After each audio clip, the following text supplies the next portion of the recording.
तीनों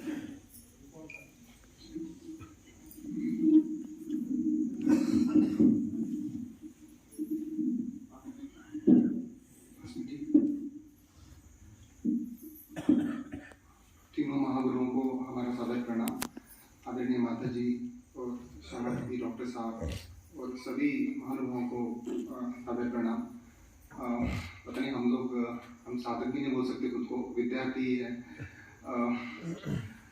मैं एक बार कल्याणी से रिक्वेस्ट करता हूँ, कल्याणी स्टार्ट करेगी क्योंकि उन्होंने मेरे से पहले शिविर किया है और शी सीनियर टू मी।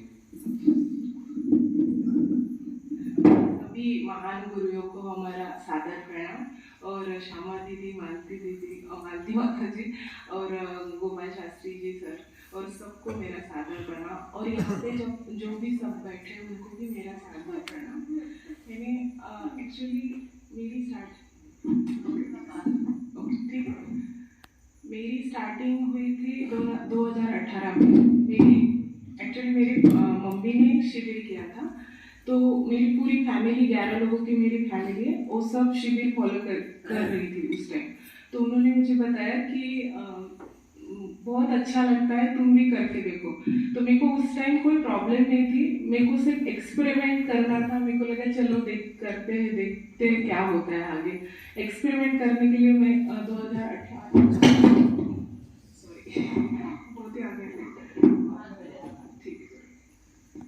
2018 में श्रीरामपुर में शिविर लगा था। तो मैं वहाँ पे अकेली गई थी, इनको जॉब था तो ये नहीं आए थे, मैं अकेली गई थी। 2018 में मैंने शिविर किया, कोई प्रॉब्लम नहीं था। फिर बाद में मेरे को वहाँ से घर पे आने, मैं अहमदनगर में रहती थी, तभी जॉब का ऑफर आ गया। तो मैं जॉब के लिए नागपुर चली गई। तो मेरी साधना तो मैंने तभी फॉलो नहीं की। फिर ये रह गया तो मेरा सब छूट गया। लेकिन जब ये मेरे पेट में था तब सिर्फ मैंने तुलादान किया था। हम दोनों नाश्ता तो कभी नहीं करते थे, सिर्फ जूस लेते थे। जब ये पेट में था तभी भी मैं थोड़ा थोड़ा करती थी, लेकिन ये होने के बाद मेरा छूट ही गया। फिर जब ये 1 साल का हुआ तो मेरे को पाइल्स का बहुत ज़्यादा प्रॉब्लम था, क्योंकि इसको ये दूध भी पीता था उस टाइम, तो मुझे जागरण भी बहुत होता था। तो मुझे लगा कि अरे मैंने तो साधना की लेकिन उसको फॉलो नहीं किया। तो फिर मैं थोड़ा थोड़ा करती गई। उस टाइम शिविर नहीं लगते थे, 2020 की बात है, उस टाइम कोरोना चल रहा था। तो सर के यूट्यूब पे वीडियोज आते थे, तो यूट्यूब पे वीडियो देख के मैंने सुना कि नवरात्र का शिविर आ रहा है। तो सर ने बोला था कि फर्स्ट शिविर आप फ्रूट्स पे कर सकते हो, सब्जियों खा के कर सकते हो। तो फिर मैंने इनको पूछा कि करूँ क्या, पहले 3 दिन देखती हूँ क्या कर सकती हूँ। तो ये बोले ठीक है ट्राई कर लो। तो मैंने स्टार्ट कर दिया। पहले 3 दिन मेरे को कुछ भी नहीं प्रॉब्लम हुआ, इसको दूध पिलाती थी, इसको भी कुछ प्रॉब्लम नहीं हो रहा था। तो कंटिन्यू 9 डेज कर लिया और नारायण सेवा भी निकाली, सब अच्छे से होगा, बाद में सूप भी लिया। फिर उसके बाद मैंने सीरियसली हम दोनों साधना में लगे। उस टाइम मेरे को पाइल्स का भी मेरा 9 डेज में प्रॉब्लम पूरा सॉल्व हो गया। मुझे बिल्कुल पाइल्स का प्रॉब्लम नहीं रहा। और उसके बाद मुझे पीरियड्स का भी बहुत ज़्यादा प्रॉब्लम था, 2-3 महीने नहीं आती थी। तो वो भी मेरा पूरा प्रॉब्लम भगवान की कृपा से पूरा सॉल्व हो गया। इसके आगे का ये बताएंगे।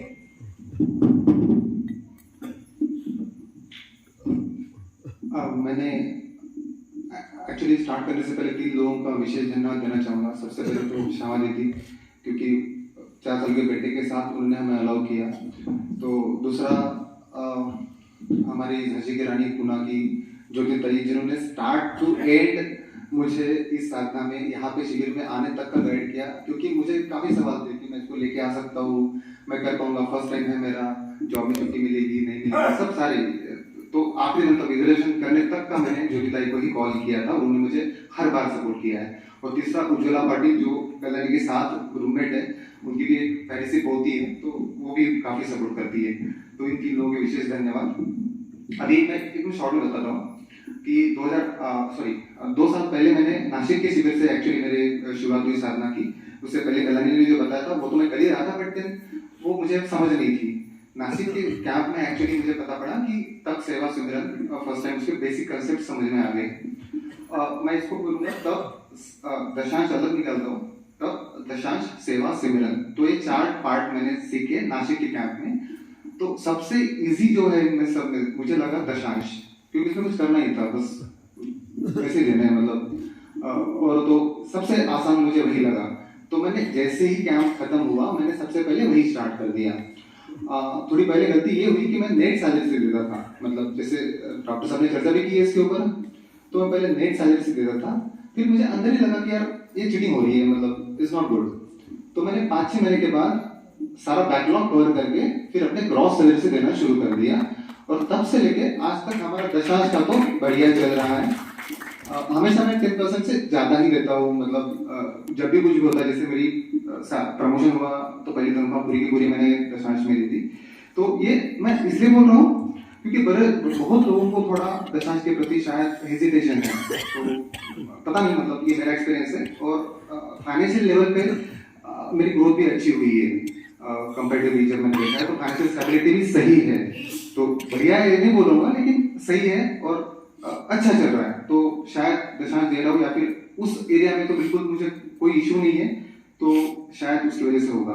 दूसरी बात आती तब की, तो कल्याणी कर रही थी, लेकिन मुझे फिर भी इतना नहीं समझ में आ रहा था, क्योंकि मैं काफी बार लंच टाइम में मैं पकी हुई चीजें लेके जाता था ऑफिस में, तो शायद इसकी वजह से मेरी तकलीफें कुछ थी। वैसे शिविर में कुछ खास कोई इशू नहीं था शिविर करने के लिए, बस वही था कि कुछ नया सीखना है, नई साधना है, तो सीखते हैं, ये that was the motive. But ultimately I learn कि this is the one of the best thing that I ever learn in my life.